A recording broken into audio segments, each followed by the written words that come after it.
আমি ওমরের নামে আল্লাহর কাছে নালিশ করব। কি নালিশ করবে? যে ওমরের আমলে আমি না খেয়ে আছি, আমার সন্তান না খেয়ে আছে।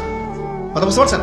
এই কথা শোনার সাথে সাথে ওমর রাদিয়াল্লাহু আনহুর মানে বুকে আল্লাহ পাকের ভয় চলে আসলো, হৃদয় প্রকম্পিত হলো।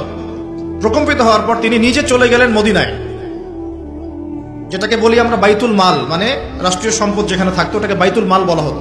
সেখান থেকে একটা আটার বস্তা নিজের কাঁধে উঠিয়েছেন, উঠিয়ে নিজে পায়ে হেঁটে ওই মহিলার বাসায় যাচ্ছেন।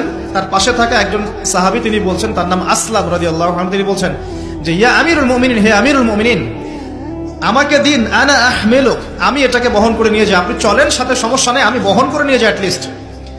তখন ওমর রাদিয়াল্লাহু আনহু বলছেন, দিলের কান দিয়ে শোনেন কথাগুলো, ওমর রাদিয়াল্লাহু আনহু বলছেন, হাল আনতা তাহমিলু উযরি ইয়াউমাল কিয়ামাহ, তুমি কি কিয়ামতের মাঠে আমার পাপের বোঝা বহন করবে? সুবহানাল্লাহ, চিন্তা করে দেখেন।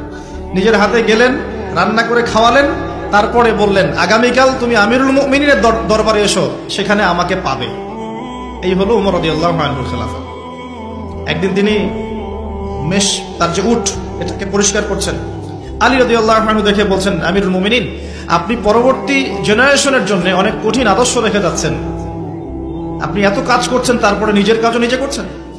তখন ওমর রাদিয়াল্লাহু আনহু বলছেন, ওয়ালা তালুমুনি ইয়া আবুল হাসান, হে আবুল হাসান, আমাকে এভাবে বিব্রত করো না, কারণ আমি ভয় করি যে আমি যে অর্ধবিশ্ব শাসন করছি, তারপরে আমি ভয় করি যে আমার এই শাসনের আন্ডারে যদি একটা রাখালও না খেয়ে মারা যায়, আমি ভয় করি আল্লাহ এর জন্য আমাকে জবাবদিহি করাবে।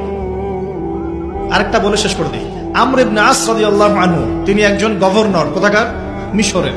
কার আমলে আছেন? ওমর রাদিয়াল্লাহু আনহুর সময়। তো তার ছেলের নাম হচ্ছে মুহাম্মদ। তো সেই মুহাম্মদ আমর ইবনে আসের ছেলে রাদিয়াল্লাহু আনহু।